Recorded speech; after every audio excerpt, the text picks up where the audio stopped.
O que acontece quando uma viúva em fuga no Pantanal, nos anos de 1840, arrisca a vida dos filhos para salvar uma onça-pintada ferida? O ato de misericórdia forçou-a a construir uma mentira terrível, e a lei imperial estava a caminho para desvendá-la. As gotas de chuva tinham o peso de chumbo derretido, esmagando o capim-navalha que cercava o casebre de Dona Isabel. O pântano do Aroeira, um recanto esquecido do vasto Pantanal do Mato Grosso, cheirava a terra podre, a musgo azedo e a doce decadência da flora molhada. Um aroma forte o suficiente para mascarar o cheiro de suor frio e medo que se agarrava às roupas da viúva e de seus 3 filhos. Isabel, de 32 anos, mal conseguia respirar, seu peito apertado pela fuga incessante que já durava meses, desde a morte estúpida de seu marido, acusada por homens de poder da fazenda do coronel Joaquim Valente na longínqua cidade de Corumbá. Ela se sentia como uma folha seca levada pela correnteza do destino, buscando refúgio naquela palhoça abandonada, cuja cobertura de sapê mal oferecia proteção contra as intempéries daquele ano de 1845. A tábua do piso, úmida e gasta, rangeu sob o peso de seus pés descalços quando ela se aproximou do único buraco que servia de janela. O silêncio do Pantanal era enganoso, um vasto lençol de mistério onde o menor estalo na mata parecia um tiro de bacamarte. Ela afagou a cabeça de seu filho mais novo, Inácio, de 5 anos, cujo corpo tremia sob o pano fino de sua camisa. Os olhos das 2 meninas, Benedita e Rosa, fixos nela, eram 2 pequenas lanternas de ansiedade na penumbra do barraco. "Tudo bem, meus anjos", ela sussurrou, a voz raspando em sua garganta seca. "O Pantanal é grande e o rasto deles se perdeu no rio." Mas ela sabia que mentia. Ela e havia visto, mais cedo naquele dia, as pegadas firmes e inconfundíveis de botas de couro na lama da trilha, mais ao sul, perto do brejo. Os caçadores da lei, ou talvez capangas particulares, estavam próximos. Havia uma marca especial em uma das pegadas, um sulco fundo no calcanhar que ela reconheceu com o terror de quem vê um fantasma. Era a bota de um dos homens que a haviam interrogado, o sargento Lourenço. O cheiro acre do medo subiu de seu estômago. O destino daquela noite, porém, não seria definido pela mão dos homens. Em vez disso, foi o som gutural e sufocado, vindo de trás da palhoça, que fez o coração de Isabel saltar até a garganta. Não era o rosnado potente e confiante de um predador, mas um som de dor profunda, de algo grande se arrastando. Ela pegou a enxada velha, o único artefato de ferro que possuíam, e que, diziam os antigos da região, era a única defesa contra os espíritos do Pantanal, e rastejou até a porta de trás.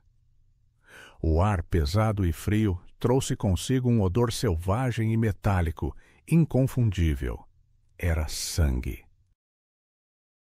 Na escuridão quase absoluta, sob a chuva incessante que batia como tambores no sapê, ela viu uma forma escura e maciça encolhida entre os arbustos de Vitória Régia.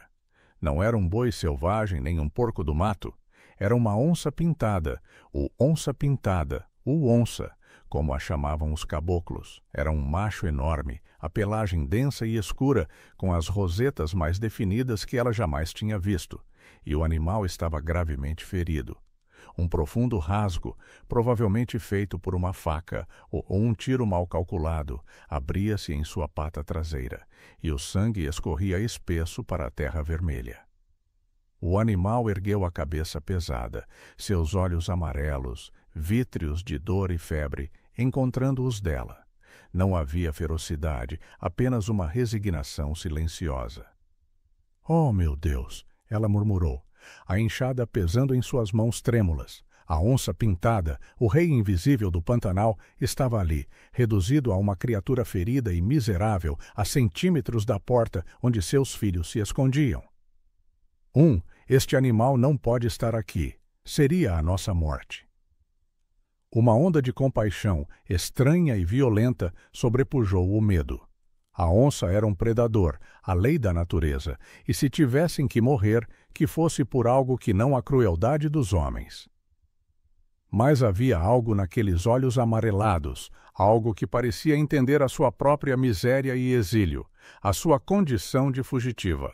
Ela largou a enxada, o barulho seco na lama soando terrivelmente alto. "Você não vai morrer aqui, criatura", ela disse em um sussurro, sua voz mais firme do que ela se sentia. Não por doença, não por uma ferida estúpida.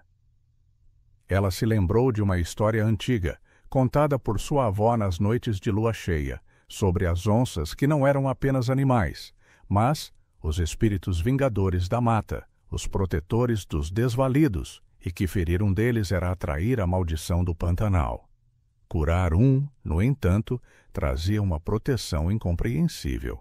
Era uma tolice supersticiosa, mas naqueles confins de terra e lama, as tolices frequentemente se tornavam verdades. Esta onça pintada carregava um destino, e ele estava me chamando. Com a ajuda das meninas mais velhas, ela arrastou a onça, gemendo baixo e resignada, para um canto escondido e seco dentro da palhoça, separando-o por uma pilha de lenha velha. A ferida era profunda, mas não infectada, e Isabel usou um pedaço do seu próprio avental limpo para estancar o sangramento, misturando argila e cinzas de fogueira para um cataplasma rudimentar. Ela podia sentir o calor febril que irradiava do corpo do animal, e o cheiro de suor e sangue era agora intenso dentro da cabana, misturando-se com o cheiro de milho mofado do último saco de farinha. O pequeno Inácio, ao invés de chorar, apenas observava, fascinado e silencioso, a fera. A onça não lutou, não mordeu, apenas se rendeu à mão suave da viúva. O toque de uma mão humana não a assustava mais. O sol da manhã revelou o tamanho da sua loucura. A onça pintada jazia ali, com a cabeça baixa, exausta. A fúria da chuva cessara, deixando para trás o silêncio pesado e os sons claros das aves aquáticas. Foi Rosa quem notou o perigo primeiro. "Mamãe, tem fumaça", ela sussurrou, apontando para a fumaça sutil que subia na direção do rio. Isabel sentiu um arrepio. Fumaça significava fogueira, fogueira significava acampamento, e acampamento significava os caçadores. Ela correu para a janela e lá estavam eles, 3 vultos a cavalo, seguindo a trilha enlameada que levava diretamente à sua porta. O artefato de ferro, a enxada, ainda estava do lado de fora, jogado na lama. Em pânico, Isabel correu para pegá-lo, mas seus pés congelaram. O sargento Lourenço e seus homens iriam procurar por um rasto, por um sinal de vida, e a onça pintada era o maior sinal de todos. O rasto de sangue seco na porta, o cheiro de felino na palhoça. Eles iriam descobrir a fera, e a descoberta iria condenar a todos, pois esconder um animal selvagem tão grande seria considerado um ato de bruxaria, ou pior, uma afronta perigosa à ordem local, o que só confirmaria sua culpa na morte do coronel Valente. Ela se virou para a onça, o pânico afogando sua razão. O animal, como se sentisse a presença dos homens, tentou se levantar, um esforço inútil que o fez gemer de dor. Foi então que ela viu. O artefato de ferro, quando ela o pegou, parecia queimar em sua mão. Lourenço e seus homens se aproximavam, seus cavalos espirravam lama, o barulho alto e ameaçador. Não havia tempo para esconder a onça pintada. Ela teve uma ideia insana, nascida do desespero. Ela se ajoelhou rapidamente, ajeitando a onça, e tirou a enxada de perto do corpo do animal. Ela olhou para as crianças. "Ninguém respira", ela ordenou em um sussurro estrangulado. Quando os cascos dos cavalos pararam a 10 passos da palhoça, Lourenço gritou, sua voz grossa e impaciente: "Abra a porta, mulher! A lei imperial quer falar com a foragida Isabel!" A onça, como um animal de estimação obediente, apenas observava. O calor que irradiava da fera era um conforto surpreendente em meio ao terror gélido. Isabel abriu a porta, o rosto impassível, e encarou os 3 homens. O sargento Lourenço desceu do cavalo, sua figura alta e robusta, as botas enlameadas. Ele deu um passo em direção à entrada, seu olhar percorrendo o interior escuro, farejando o ar pesado. O cheiro de sangue de onça misturado ao odor de milho mofado e terra úmida era quase palpável, e Lourenço franziu o nariz. — O que cheira aqui, mulher? Algum porco ferido? Ele perguntou, sua mão descansando no coldre de sua pistola. A mentira, aquela que deveria salvar a todos, precisava nascer agora. Isabel deu um passo à frente, bloqueando a entrada, e com uma coragem que ela não sabia possuir, lançou-se à frente com o artefato de ferro, a velha enxada, na mão, e disse a primeira coisa que lhe veio à mente. Uma mentira que reescreveria seu destino e o da onça. — Não é porco, sargento, é o meu marido. Ele voltou para me assombrar, e ele está morrendo de novo lá dentro. É uma maldição, essa cabana é de feiticeiros. O rosto de Lourenço se distendeu em uma careta de desconfiança e nojo.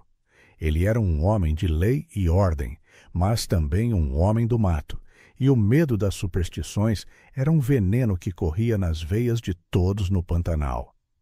Ela não sabia se sua encenação funcionaria, mas o pânico e o cheiro forte dentro da cabana a impulsionaram.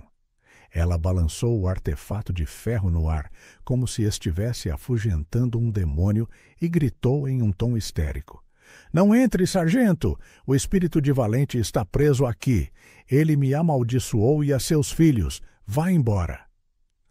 O sargento Lourenço hesitou. Sua ganância e seu dever de caçar a viúva competiam com o pavor supersticioso da onça, do sangue e das lendas de feitiçaria daquele recanto úmido e esquecido do Pantanal. O suor escorria pela testa de Isabel, misturando-se à água da chuva. Se ele entrasse, a onça seria revelada, e a verdade sobre a fuga de Isabel e o paradeiro da onça pintada seria exposta, resultando na morte de todos. Se ele não entrasse, a mentira a condenaria à solidão e à vigilância eterna. O sargento Lourenço, com um movimento brusco, cuspiu no chão lamacento. — Não perca seu tempo com crendices, mulher. Ele rosnou, voltando para seu cavalo. — Mas voltaremos. O coronel Valente não perdoa. Não se atrase com o seu marido, morto ou vivo. Nós estaremos por perto. Ele montou, e com seus 2 homens desapareceu na névoa úmida, deixando para trás apenas o som de cascos e o cheiro de couro molhado. Isabel desabou, as pernas fraquejando, e a enxada caiu no chão com um baque seco. Ela havia conseguido. Mas agora a lenda da cabana amaldiçoada era real, e a onça pintada, o onça, era o centro de sua mentira e sua nova maldição. O silêncio que se seguiu era mais opressor que o barulho dos cascos, um silêncio cheio de novas responsabilidades e um medo mais profundo, o medo da própria história que ela acabara de criar. O animal selvagem que a olhava do escuro, e Isabel sabia que a única maneira de proteger seus filhos era abraçar aquela terrível mentira e se afastar do mundo para sempre. O Pantanal guardava segredos, e agora ela era um deles. O calor do corpo do onça, que Isabel apelidou silenciosamente de guardião, era uma fornalha silenciosa, irradiando um cheiro musgoso e intenso que ela começou a temer que jamais conseguiria esconder. Após a partida apressada do sargento Lourenço, a palhoça mergulhou em um silêncio úmido, interrompido apenas pelo gorgolejar lento da água nos buracos do telhado. Isabel sentia o peso da mentira esmagando-a. Agora, ela não estava apenas escondendo uma fugitiva. Estava abrigando uma fera perigosa e, de quebra, invocando o fantasma do marido. Ela se aproximou do guardião. O animal mal se movia, a ferida na pata traseira latejava, mas seus olhos amarelos, semicerrados, nunca deixavam de observá-la. O artefato de ferro, a enxada, havia se tornado um símbolo bizarro de sua nova vida. Ela o pendurou na viga principal, perto do fogão a lenha, esperando que seu brilho enferrujado pudesse afastar tanto os espíritos quanto os homens. Era um objeto pesado e tátil, a frieza do metal contrastando com o ar abafado e quente da cabana. Benedita, a mais velha, de 10 anos, sussurrou: "Mamãe, por que o espírito do papai cheira a mato?" Isabel teve que sorrir com a inocência da filha, mas a resposta era amarga. "Porque o Pantanal o chamou de volta, minha flor," ela respondeu, limpando o suor da testa.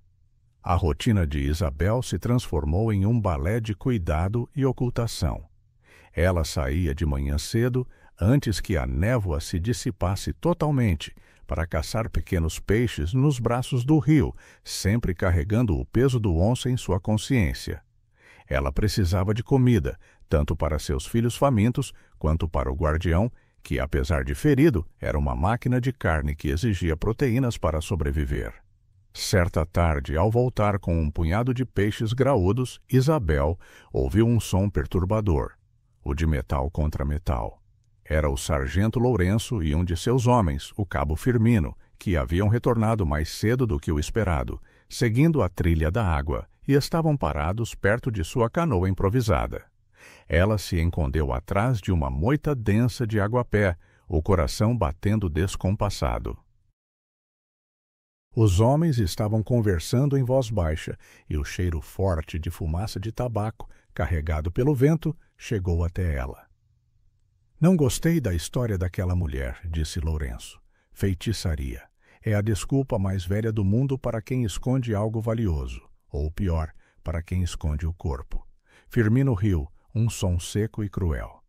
"O valente não era santo. Aposto que ele se agarrou a ela antes de morrer e agora quer se vingar. Não vamos entrar lá, sargento. Essa cabana não cheira bem." O cheiro do medo e da morte havia se tornado sua melhor defesa. Isabel apertou os peixes contra o peito, sentindo suas escamas frias e úmidas. Sua vida inteira dependia de manter a lenda viva. De repente, o guardião rugiu, um som baixo, cavernoso e sufocado, que, milagrosamente, não parecia vir de uma onça. A dor da ferida devia ter se tornado insuportável. Para o ouvido supersticioso dos caçadores, o som soou exatamente como um gemido humano profundo e doentio, o lamento de um moribundo. Lourenço parou de falar abruptamente. "Você ouviu isso, Firmino? Aquele é o som de um homem sofrendo, e não de um fantasma. Talvez o marido dela ainda esteja vivo, e a mulher tenha enlouquecido. Vamos cercar a cabana", ele ordenou, sua voz baixa e calculista. Isabel percebeu que a mentira, que a salvara da busca imediata, agora a condenava à vigilância. Eles não iriam embora, iriam esperar que a maldição ou o moribundo se revelasse. Ela não podia voltar. Precisava fazer algo para afastá-los, e o único plano que surgiu em sua mente foi audacioso e perigoso. Ela se lembrou de outro plant que sua avó lhe contara, algo sobre os espíritos que guardavam os tesouros e eram atraídos pelo brilho, pelo metal, o artefato de ferro. Com passos leves e rápidos, Isabel seguiu um curso paralelo ao rio, pegando um pedaço de osso seco que encontrara mais cedo e esfregando-o no barro. Ela chegou perto do acampamento, onde os 2 homens tinham deixado suas botas perto da fogueira para secar. O cheiro de couro molhado e terra queimada era forte ali. Ela pegou uma pitada de cinzas da fogueira e misturou-a com a argila do rio, criando uma lama escura e espessa. Com o osso na mão, ela cuidadosamente desenhou uma marca, o símbolo de um olho vigilante e a palavra ladrão, no cano de uma das botas de Lourenço. Em seguida, ela fez algo ainda mais arriscado. Ela tirou o artefato de ferro, o cabo grosso e frio da enxada, e com ele fez um pequeno e rápido círculo de proteção na lama, perto do acampamento, e depois o enterrou ligeiramente. O toque do ferro na terra úmida era um ato de desafio e proteção. Ela esperava que o sargento, ao ver a marca de feitiçaria em sua bota e sentir a presença do ferro enterrado, um presságio de má sorte e roubo de alma, fosse levado a uma pausa supersticiosa. O medo do roubo, no Pantanal, era mais forte do que a lei. Isabel voltou para a cabana, o guardião mais calmo, os olhos semicerrados. Ela o alimentou com os peixes graúdos e ele aceitou com uma resignação quase humana. O cheiro do felino era agora familiar e estranhamente protetor. Na manhã seguinte, Lourenço e Firmino se foram. Eles haviam se assustado com algo, e a bota marcada de Lourenço, juntamente com a fofoca da cabana amaldiçoada, havia feito o seu trabalho. Mas Isabel sabia que isso era apenas um adiamento. Ela tinha alimentado a fera e a mentira, e ambas cresciam. O guardião, com o curativo de argila e cinzas, lentamente começava a melhorar, e seus rosnados sufocados tinham se transformado em um ronronar baixo, um som que, estranhamente, confortava as crianças, que passaram a chamá-lo de o gato grande de mamãe. Isabel olhou para o artefato de ferro pendurado, o metal frio e duro refletindo a luz fraca da manhã. Ela havia afastado os caçadores por um momento, mas a sua verdadeira mentira, a onça pintada, ainda estava lá, viva e crescendo, presa em um pacto silencioso de sobrevivência que ligava a viúva, seus filhos e a fera em uma só teia. A cada dia que o guardião ficava mais forte, Isabel sabia que seu segredo se tornava mais mortal e que a próxima visita não seria um simples interrogatório. Com a ausência temporária dos caçadores, a vida na cabana amaldiçoada ganhou um ritmo precário. Os dias de Isabel eram longos, pontuados por silêncios tensos e o zunido insistente dos mosquitos, um som que, estranhamente, mascarava o ronronar gutural do guardião. A onça pintada estava em franca recuperação. Isabel trocava o curativo de argila e cinzas a cada 2 dias, e podia sentir a pulsação forte sob a pelagem grossa e a massa muscular que se refazia. A fera já conseguia se apoiar na pata ferida, e a cada passo trôpego, o medo de Isabel aumentava. Ela sabia que a natureza selvagem da onça não podia ser domada por muito tempo. O guardião não era um gato grande e preguiçoso como as crianças pensavam. Ele era o onça, o predador supremo do Pantanal, e um dia ele iria precisar de mais do que os pequenos peixes que ela lhe dava. O dilema moral a consumia. Ela havia praticado um ato de milagrosa bondade, salvando a fera, mas esse ato de salvação a havia aprisionado, forçando-a a mentir e a viver sob a constante ameaça da onça e dos homens. O guardião era a sua salvação e o seu carrasco. O cheiro de onça na cabana tornava-se cada vez mais difícil de disfarçar. Isabel, desesperada, começou a queimar folhas secas de capim-navalha junto com a lenha, criando uma fumaça densa e herbal que impregnava a roupa e o cabelo de todos.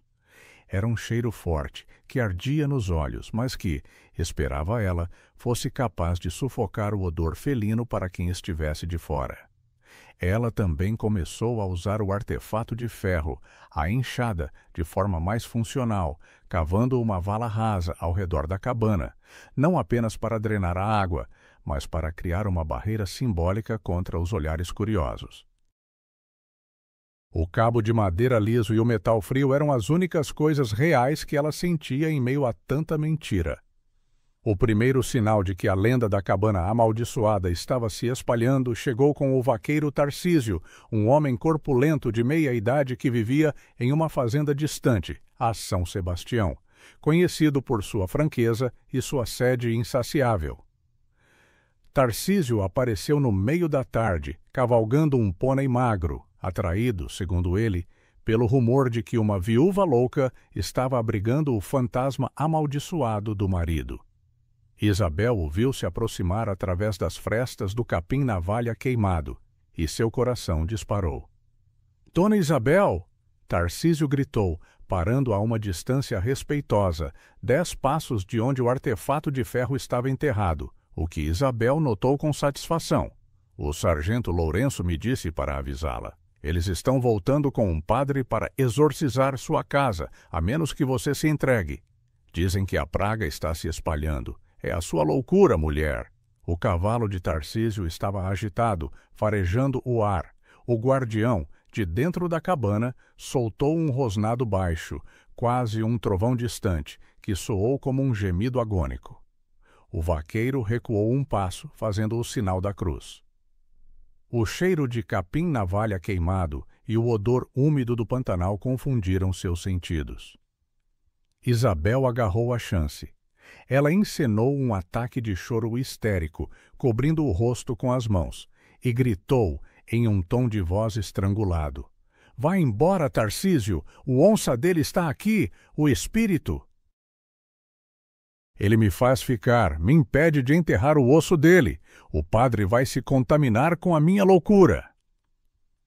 Ela usou a palavra proibida, a palavra temida, onça. A lenda local dizia que o espírito do Pantanal às vezes tomava a forma da onça pintada para punir os mentirosos.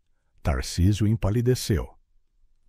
"Mas o que o senhor Lourenço está procurando, de fato?" Ele perguntou, sua curiosidade lutando contra o pavor. "Ele só diz que você esconde o que deveria estar morto e que o cheiro é de crime, não de milagre." O sargento Lourenço não comprava mais a história do fantasma. A confissão velada de Lourenço atingiu Isabel como um tapa-frio. O sargento não temia o sobrenatural, ele temia o desconhecido. Ele desconfiava do cheiro de crime, e o crime para ele era o corpo do marido desaparecido, ou o que Isabel estivesse escondendo. Ela se aproximou da porta, sua voz baixando para um sussurro conspiratório. "Ele está procurando a prova de que sou bruxa, Tarcísio, e que roubei um objeto precioso do valente. Uma bússola de latão com as iniciais dele. Se ele a encontrar, serei enforcada. O espírito dele me impede de entregá-la." Ela inventou o objeto no local, algo concreto e mundano para desviar a atenção da fera.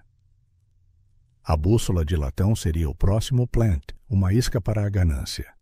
Tarcísio, um homem que entendia mais de latão do que de almas penadas, ficou visivelmente intrigado. "Uma bússola, você diz? Um objeto de valor?" "Sim." Isabel respondeu, voltando a gritar, a voz carregada de lágrimas, misturando a onça e a bússola na mesma mentira. "O guardião está na cabana. Ele tem o objeto. Ele me persegue." O vaqueiro não esperou por mais. Ele girou o pônei e partiu em disparada, levando consigo a nova versão da história. A viúva não apenas estava louca, mas estava escondendo um tesouro roubado, guardado pelo fantasma de seu falecido. A lenda se tornava mais complexa. Um fantasma, um tesouro e a ameaça de feitiçaria. O plano era arriscado, mas funcionava. Isabel voltou para dentro, exausta, sentindo o suor frio escorrer pelas costas. O guardião, vendo-a, tentou lamber sua mão, e o toque áspero e forte da sua língua foi um choque. O animal estava grato, mas ela temia a sua gratidão. "Você precisa ir embora, meu onça." Ela sussurrou, a garganta fechada, a mão tremendo sobre a pelagem macia e quente da cabeça do animal. Mas ao lado da onça, ela viu algo. Inácio, o caçula, havia encontrado um pequeno osso de peixe e estava esfregando-o no artefato de ferro pendurado, cantando uma canção de ninar inventada. O menino, alheio ao terror, havia encontrado conforto na presença da fera e no símbolo de proteção. A onça era o perigo, mas também a única coisa que mantinha o mundo exterior à distância. O guardião estava quase bom, mas se ele partisse, o sargento Lourenço voltaria para buscar a viúva e o tesouro inexistente da bússola de latão. Isabel sabia que precisava forçar a onça a ficar por mais tempo, ou a mentira desmoronaria. Seu ato de misericórdia havia se transformado em um cativeiro, para a fera e para ela. Ela se ajoelhou ao lado do guardião. A próxima visita dos caçadores, com um padre a tiracolo, seria em breve. Eles não a deixariam mais sozinha. Ela precisava de um plano que usasse o terror da onça-pintada a seu favor, não apenas o medo dos fantasmas.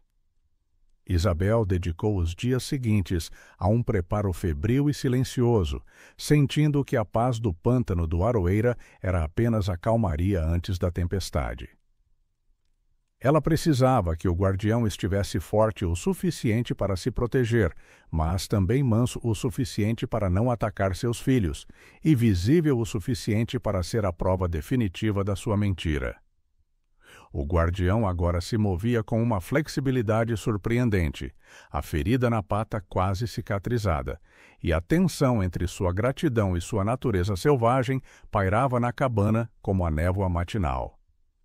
Ele passava longos períodos olhando fixamente para a porta, e Isabel sabia que o instinto de caça e o desejo pela liberdade eram mais fortes que qualquer laço. O cheiro de capim-navalha queimado, que ela mantinha aceso dia e noite, era agora um aroma constante, um lembrete áspero e acre da sua vigilância. Ela se perguntava se o sargento Lourenço e o padre viriam primeiro, ou se a onça simplesmente fugiria, deixando-a sozinha com a lenda e a fúria dos homens. A onça-pintada era uma bomba-relógio, e o relógio estava correndo. A resposta veio com o som distante de remos, cortando a água lodosa, vindo do braço do rio que circundava a palhoça. Não eram cavalos, mas uma canoa, o que significava que haviam se aproximado sorrateiramente. Isabel apressou-se para a janela, espiando pela fresta. Eram 4 homens: o sargento Lourenço, o cabo Firmino, um homem corpulento vestindo uma batina gasta, o padre, e um 4º homem, menor e mais jovem, carregando uma velha bússola de latão em uma corrente no pescoço. O plante da bússola havia funcionado de forma inesperada. O sargento desceu da canoa primeiro, seu semblante severo e determinado. Ele não parecia mais assustado com superstições, mas estava zangado, o que era mais perigoso. O padre, por sua vez, ergueu um crucifixo de madeira e aspergiu água em direção à cabana, murmurando orações em latim. O jovem do grupo, o aprendiz Sebastião, era a chave. Ele ergueu a bússola, o plant que Isabel inventara, para que o sol fraco da manhã refletisse em seu brilho dourado. O coronel Valente me deu este objeto antes de morrer, sargento. O espírito dele quer ele de volta, e ele me guia até aqui. A viúva é a ladra, gritou o jovem, sua voz nervosa. Isabel sentiu o sangue gelar. A mentira da bruxaria havia sido substituída pela mentira do roubo, e esta era mais crível e condenatória. Se encontrassem a onça e não a bússola, a suspeita se transformaria em certeza. Ela estaria escondendo algo muito maior que um objeto de latão. Ela correu para o guardião. A onça-pintada se encolheu, sentindo a presença e o barulho dos homens. Isabel sabia que este era o momento da sua ação, o que decidiria tudo. Ela pegou o artefato de ferro, a enxada, e com um movimento brusco, bateu com o cabo no chão, perto do onça, fazendo um barulho seco e forte. O guardião rosnou, o som agora potente e cheio de fúria, não mais o gemido doentio. O guardião precisava ser o espírito vingador. Lourenço gritou: "Pare de bater na porta, mulher! Saia e entregue o objeto de latão. O padre vai rezar por sua alma antes de a levarmos." Isabel precisava de um plano que satisfizesse a ganância e o medo deles. Ela correu para a parte de trás da cabana, onde a parede de sapê era mais fina. Ela cortou uma pequena abertura com o punhal que usava para limpar os peixes e, com as mãos trêmulas, pegou um pequeno pote de sebo de porco que usava para lubrificar o couro. Ela esfregou o sebo na ferida da onça-pintada, que guinchou de surpresa e dor. O cheiro de sebo e o cheiro forte de onça inundaram o ar. Em seguida, ela empurrou o guardião para a frente. "Agora, meu onça, vá e os assuste. Vá e nos liberte." Ela sussurrou, a voz tensa. Com um rugido selvagem e impressionante, a onça-pintada se lançou em um salto inesperado, mas não pela porta. Isabel havia calculado o impacto. O guardião usou a força recém-descoberta para bater com o corpo contra a porta de tábuas podres e se chocou contra a parede frontal, fazendo com que a cabana inteira parecesse desmoronar. O impacto foi violento. O som de madeira estalando, terra caindo e o rugido da onça pintada, finalmente descontrolado, foi ensurdecedor. O aprendiz Sebastião gritou, deixando cair a bússola de latão na lama. O sargento Lourenço e seus homens recuaram em pânico. Eles ouviram o rugido, o cheiro de fera e sebo, que para eles era o cheiro da carne podre do fantasma, e viram a cabana inteira tremer. O padre, caindo de joelhos, começou a rezar freneticamente, jogando água benta em todas as direções. "É o onça, o espírito guardião!" gritou o cabo Firmino, o medo o transformando em uma criança. "Ele é real. A bruxa está o controlando. Ele tem o objeto." O guardião, confuso e assustado pela violência do seu próprio movimento, conseguiu saltar para a luz. Ele apareceu na porta, um vulto maciço e escuro, o pelo arrepiado, os olhos amarelos faiscando, a boca aberta em um rugido que fez o chão vibrar. Ele não atacou, ele apenas existiu. Um monstro de carne e osso, aterrorizante o suficiente para ser o fantasma mais temido do Pantanal. O guardião hesitou por um momento, olhando para Isabel, antes de saltar para a segurança da mata, desparecendo no capim-navalha denso e cheiroso. Isabel permaneceu imóvel na porta, o corpo coberto de poeira e suor. O padre chorava. O sargento Lourenço, atordoado e branco como cera, apenas olhava para o rasto deixado pelo animal. Ele era o espírito!" Ele gaguejou, o medo primitivo superando sua obstinação. Isabel, com uma voz fria e cortante, apontou para a lama onde a bússola de latão jazia. "Está ali." O guardião a soltou quando o padre a assustou. Ele a devolveu. "Meu castigo acabou." Lourenço pegou a bússola de latão com a ponta dos dedos, como se estivesse com medo de se contaminar. O objeto, o artefato de ferro enterrado e o rugido da onça haviam convencido a todos. A viúva era louca, a cabana era amaldiçoada, mas o onça havia devolvido o tesouro roubado. A busca pelo crime havia terminado. Eles fugiram na canoa, sem olhar para trás, deixando Isabel e seus filhos na poeira e no silêncio.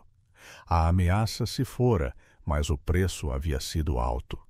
O guardião estava livre, mas a cabana estava marcada para sempre, e sua liberdade agora dependia da fidelidade de uma terrível mentira.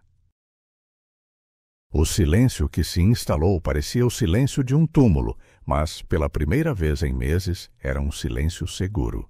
Isabel estava sozinha com seus filhos e o cheiro do predador, mas estava viva. Com o guardião livre e os caçadores dispersos, o pântano do Aroeira voltou a engolir a cabana amaldiçoada em seu abraço úmido. Isabel varreu a terra e a poeira, restaurando a ordem da casa com uma fúria silenciosa. A cena havia sido aterrorizante, mas eficaz. O sargento Lourenço e o padre haviam levado consigo não apenas a bússola de latão, mas também a convicção de que aquela viúva era louca e protegida por um espírito terrível. A mentira do roubo e a mentira da maldição se fundiram, tornando a cabana um lugar a ser evitado a todo custo. A vida de Isabel e de seus filhos ganhou, finalmente, um tom de permanência. Ela plantou mandioca e milho nos arredores da cabana, cultivando o pequeno pedaço de terra com a mesma determinação com que cultivava o seu segredo. O artefato de ferro, a enxada, havia cumprido sua função como símbolo protetor e ferramenta de vida. O cheiro de capim-navalha queimado, que antes era uma máscara para o odor da onça, tornou-se um perfume de liberdade e isolamento.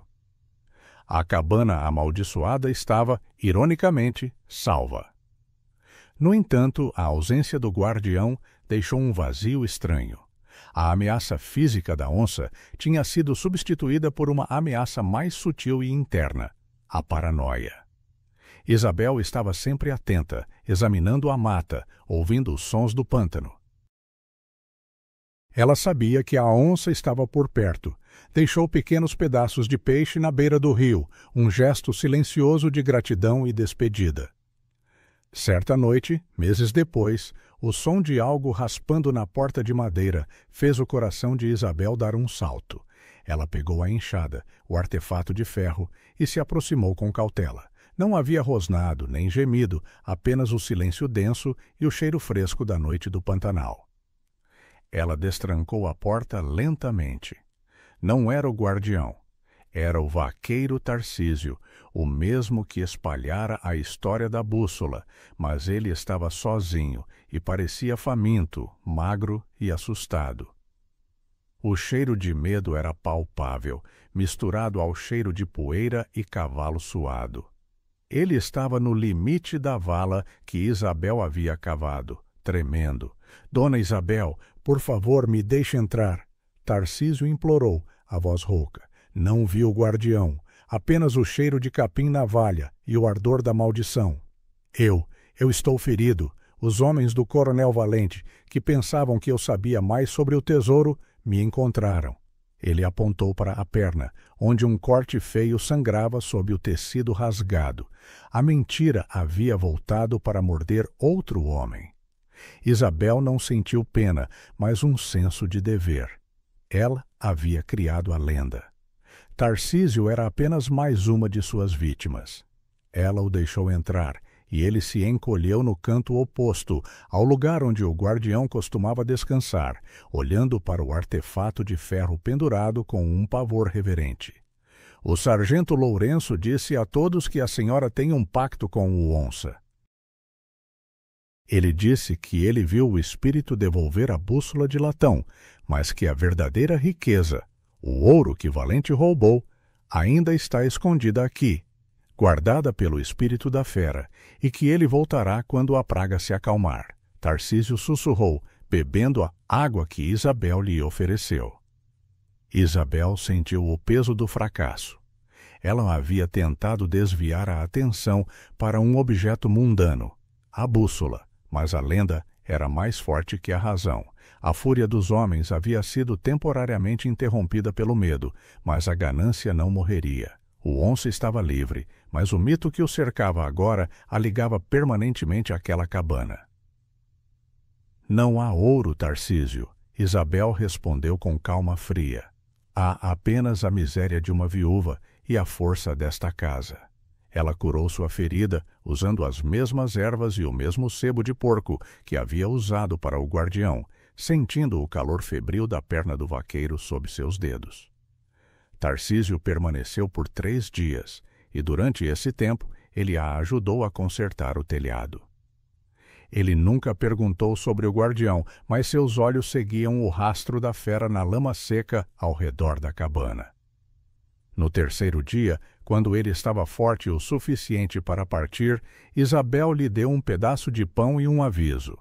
Diga a Lourenço e a todos os outros que se o onça protegeu a mim, ele irá proteger a todos que não cobiçam o que é dele, ela disse, olhando-o nos olhos. O guardião não se importa com ouro, ele se importa com a verdade. Era a única verdade que lhe restava. Tarcísio partiu, e o pântano voltou a ser silencioso. A mentira de Isabel havia se transformado em uma lenda, e a lenda havia se tornado a sua prisão. Ela estava segura, mas seu destino estava ligado para sempre àquela cabana, o centro de uma história que ela havia inventado para salvar seus filhos, mas que a havia condenado ao isolamento. Ela sabia que um dia a ganância dos homens iria superar o medo da lenda e Lourenço voltaria, armado não com o padre, mas com a fúria da lei. O verdadeiro teste de sua mentira estava por vir. O guardião estava livre, mas ela era a guardiã da sua própria história. Isabel olhou para o artefato de ferro. A enxada parecia mais pesada e mais firme em suas mãos. Ela sabia que a mentira não era apenas sobre a onça, mas sobre a força que ela havia encontrado para salvá-lo. O verão intenso, com o sol causticante do Mato Grosso, transformou o pântano em um deserto de lama rachada e capim seco. O cheiro de podridão e água estagnada pairava no ar, ainda mais denso que o aroma de capim-navalha queimado. Meses se passaram desde a partida do vaqueiro Tarcísio, e a paz de Isabel tinha a textura frágil do vidro. Ela sabia que a ausência dos caçadores não significava o fim, mas a reorientação da ameaça. O sargento Lourenço era um homem obstinado, e a lenda da bússola de latão e do ouro perdido, guardados pelo onça, havia se tornado o foco de sua obsessão. Isabel sentiu que precisava se preparar para a inevitável confrontação. A cabana amaldiçoada não podia mais ser apenas um esconderijo, deveria se tornar uma fortaleza psicológica. Ela continuou a usar o artefato de ferro, a enxada, para reforçar a vala, adicionando espinhos secos de açaí para torná-la menos convidativa. As crianças, acostumadas à vida isolada, brincavam em silêncio, treinadas a se esconder ao menor sinal de estranhos. O guardião aparecia esporadicamente, não mais como um ferido, mas como uma sombra silenciosa. Isabel encontrava ocasionalmente, perto da canoa, a carcaça de uma capivara ou um jacaré pequeno, um sinal de que a onça-pintada estava por perto e, de alguma forma selvagem, mantendo seu pacto de proteção. O medo da fera havia se transformado em um respeito profundo, e o cheiro do predador, que agora só vinha com o vento, era um conforto agridoce. O primeiro dia do outono trouxe o som de muitos cavalos. Não 3, como na primeira vez, mas 10. O ar vibrou com o galope e o cheiro de couro, suor e fumaça de pólvora.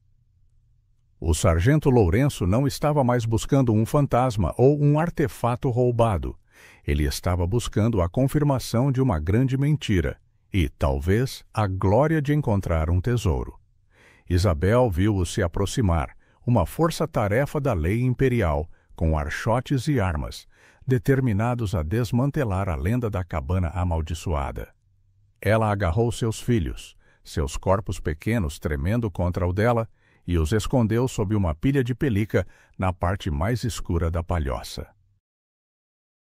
O sargento Lourenço parou a poucos metros da vala, descendo do cavalo com uma expressão de fúria contida. Ele segurava um mandado enrolado, e seus olhos fuzilavam. Dona Isabel, acabou a palhaçada.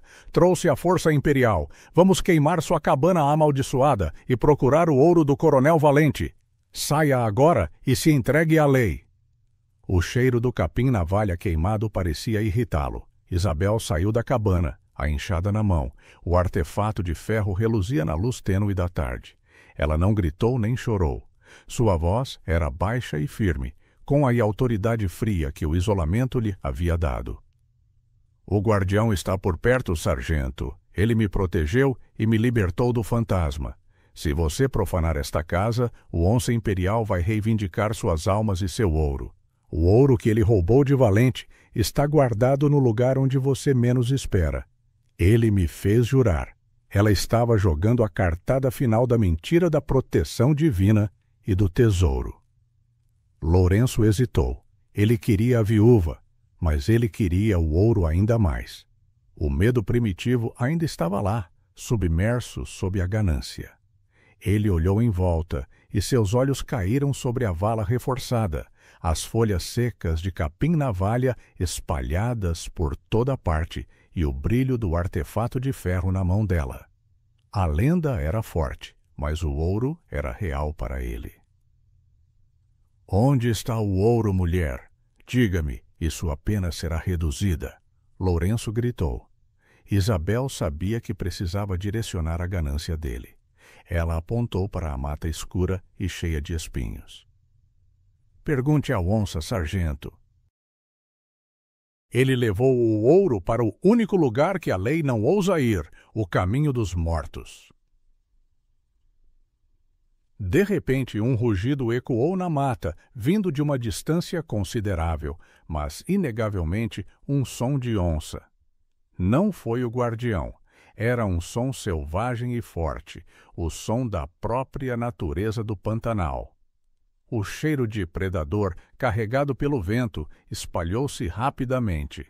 Os homens de Lourenço ficaram visivelmente tensos, apertando os punhos nas espingardas.